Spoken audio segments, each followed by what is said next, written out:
Bonjour à tous et bienvenue dans cette nouvelle vidéo sur ma chaîne.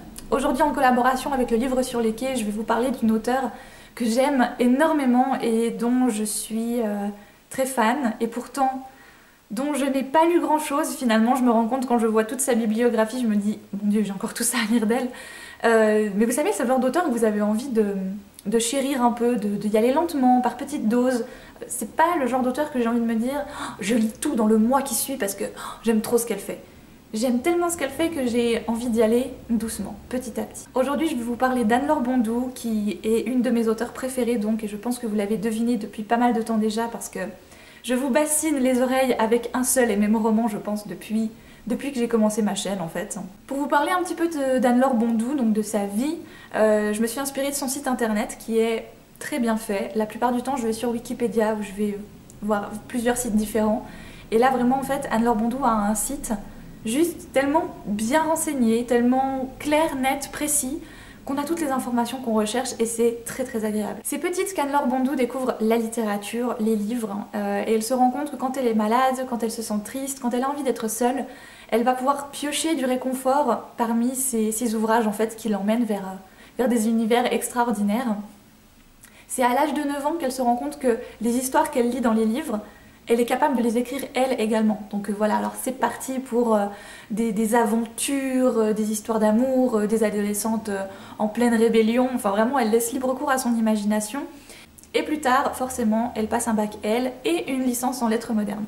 À ce moment-là, elle se dit qu'il faudrait vraiment qu'elle essaie d'envoyer ses premiers romans, ses premiers essais en tout cas, à des maisons d'édition. Et malheureusement, elle essuie refus sur refus.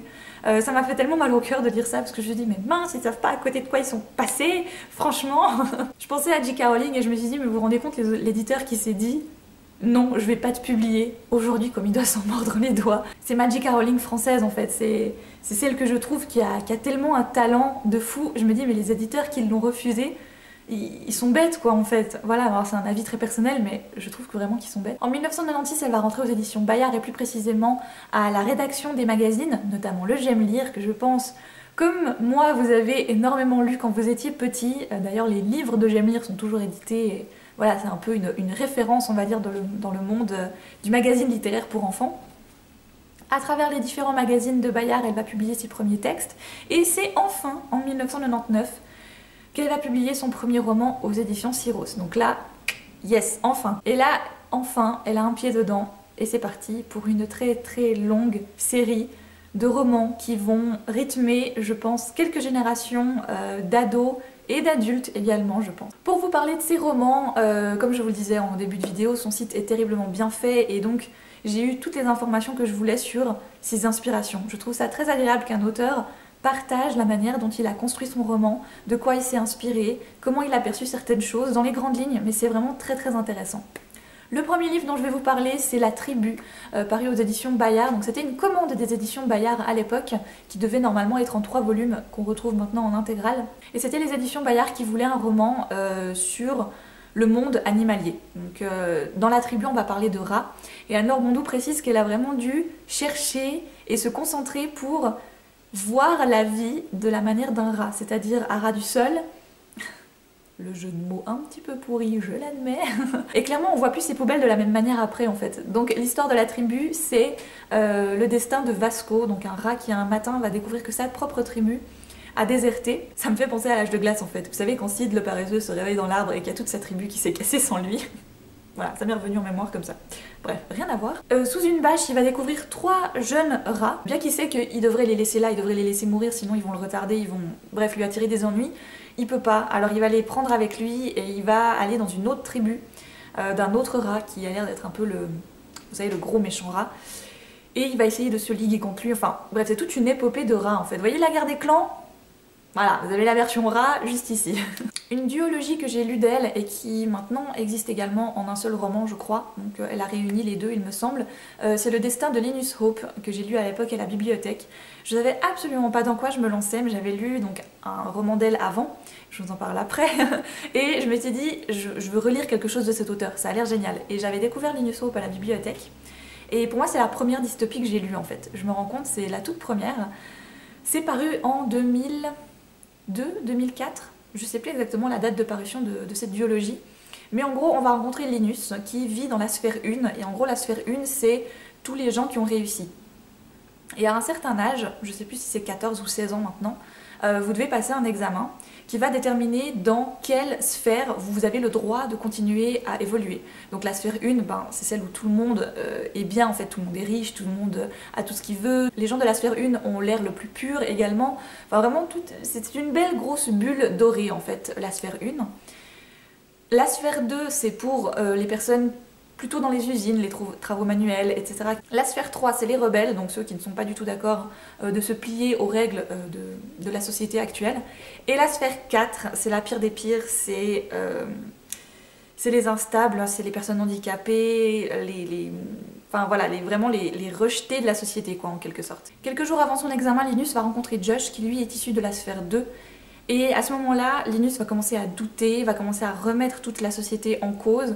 Bon, le suivant dont je vais vous parler, voilà, c'est la Princietta et le capitaine, c'est...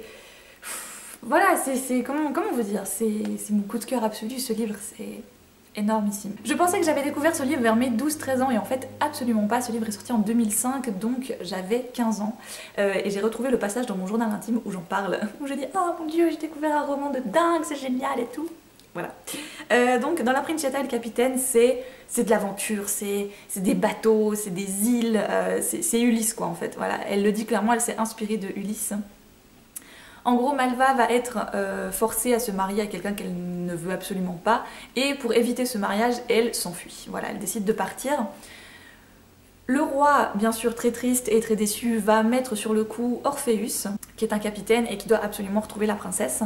Au moment où ils vont la retrouver, ils se disent c'est cool, on va rentrer. Et en fait non. C'est là que tout commence à galérer. Il va y avoir beaucoup d'aventures, c'est rythmé. Franchement, il est gros comme ça. Enfin, il est plus ou moins gros. Mais ça, vous savez, ça s'arrête jamais en fait. C'est d'aventure en aventure. Et moi j'ai tellement été captivée par ce roman que je l'ai lu en tout cas 3 fois, voire plus.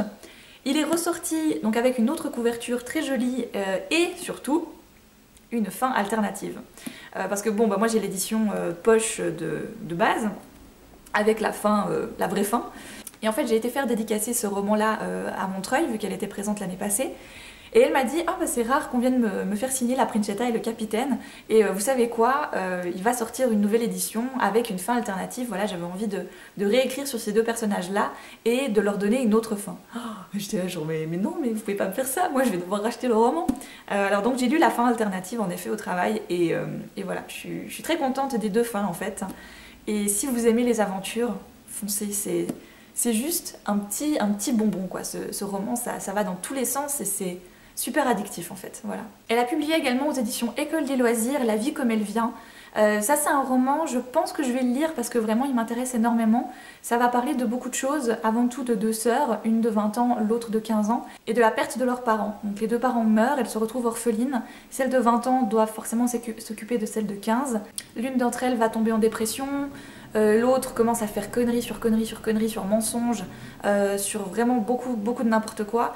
Mais les deux doivent quand même essayer de se construire l'une et l'autre pour continuer à grandir et à avancer. Donc à mon avis ça doit être une assez jolie fresque du monde d'aujourd'hui qui n'est pas forcément évident. Et c'est vrai qu'il m'intéresse beaucoup celui-ci. J'ai vraiment très envie de le lire. Les larmes de l'assassin fait partie également de, vous savez, de ces livres, vous en avez entendu tellement parler que vous dites oh, il faut absolument que je le lise. Donc c'est l'histoire de Paolo qui va voir un jour un homme arriver chez lui, donc dans sa petite ferme sauvage où rien ne se passe, jamais de très extravagant. Il s'avère que l'étranger est un assassin, il va tuer les deux parents de Paolo, mais va épargner le garçon. Il va le garder sous son aile, sauf qu'un jour un nouvel étranger vient ébranler ce petit duo assez atypique, et forcément c'est là que, à mon avis, tout se casse un petit peu la figure. Donc là aussi j'ai envie de le lire parce que ça se passe en Patagonie, et c'est des paysages que je trouve juste splendides. Donc voilà, j'ai envie de voir ce que ça donne en roman. L'histoire a l'air assez unique, et j'en ai entendu énormément de bien. Dans le livre Pépite, là on est plus dans les gros westerns américains, vous savez vraiment ces gros clichés des États-Unis, des chercheurs d'or, etc. Et on va rencontrer Bella Rose qui un jour en a marre de sa vie un petit peu pauvre et pas très intéressante. Elle décide de prendre son père avec elle, qui est paralysé, et de partir à la conquête des chercheurs d'or. Voilà, elle aussi elle veut trouver les pépites absolues et changer sa vie. Le temps des miracles, alors celui-ci aussi c'est le genre de roman qui a eu énormément de bons commentaires, qui a l'air d'être voilà, époustouflant. On va parler de la Russie et de la France, d'un jeune garçon, je crois que c'est un garçon, qui arrive en ne sachant ni le français, ni dans quel pays il est, ni pourquoi il est là, mais avec des faux papiers en France, donc il vient de Russie vers la France. Il connaît une seule phrase et c'est tout ce qu'il sait, voilà, c'est tout ce qu'il sait dire.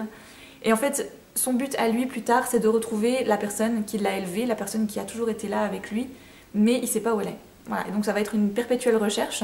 Ça a l'air très beau, l'auteur a dédié un site internet complet à ce livre-là. La couverture est splendide, je trouve, elle est vraiment très très belle.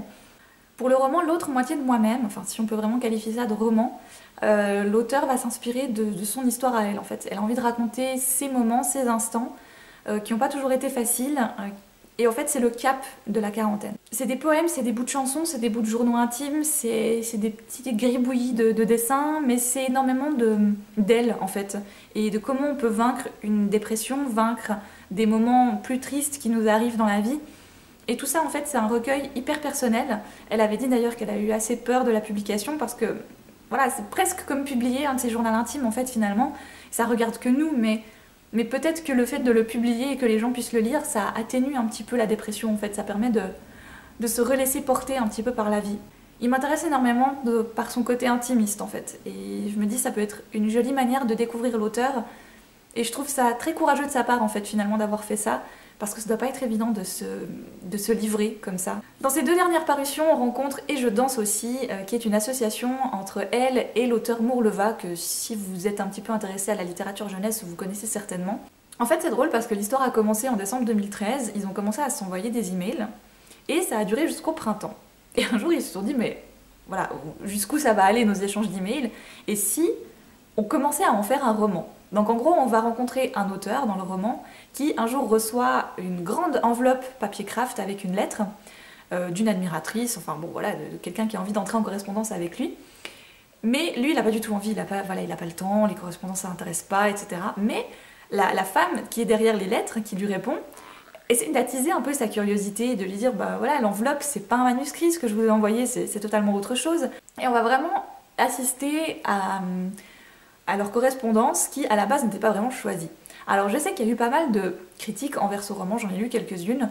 Je pensais que ça allait me décourager, mais en fait non, parce que Mourleva j'aime beaucoup, Anne-Laure Bondou j'aime beaucoup, donc je me dis, voilà, j'ai envie de savoir ce que les deux, et sur le genre de l'échange, de la correspondance, peuvent faire. Voilà, donc je vais rester sourde aux critiques, et je me dis, je vais tenter l'expérience. Et le dernier dont je vais vous parler, c'est le dernier en date, Tant que nous sommes vivants, qui est paru aux éditions Gallimard. C'est un roman qui est estampillé jeunesse, mais personnellement, je crois pas que je le mettrais en jeunesse en fait. Après l'avoir lu, non. Pour moi, il va pas en jeunesse ce roman en fait. Il est très spécial. Pour moi, c'est un conte philosophique d'aujourd'hui. C'est l'histoire de Beau et Amma. Donc Amma est une ouvrière de nuit et Beau est forgeron le jour. Les deux tombent amoureux. Le truc, c'est qu'ils peuvent se voir que le dimanche, du coup.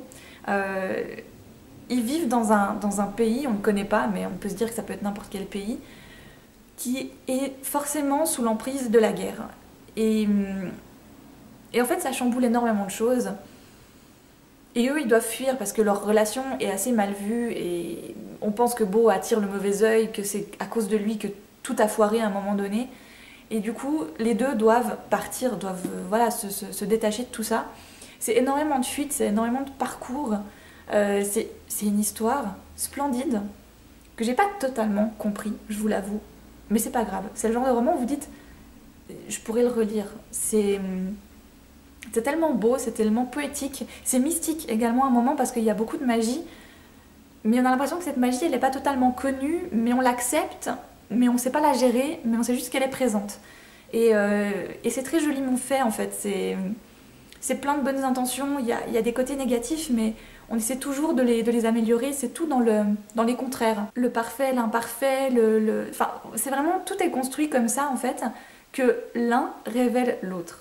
Voilà, et j'ai trouvé que c'était très beau, que c'était très bien amené, j'aime beaucoup la couverture parce qu'une fois qu'on a lu le roman, on comprend cette couverture en fait, vraiment. Voilà pour ma vidéo présentation de l'auteure Anne-Laure Bondou.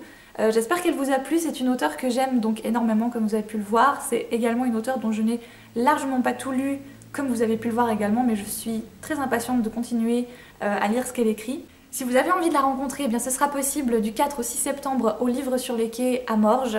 Personnellement, je me ferai une joie de la re-rencontrer et de lui faire signer le roman que j'ai ici et qui n'a pas encore de signature du coup. Je vous embrasse très fort, je vous souhaite de très très belles lectures et à une toute prochaine.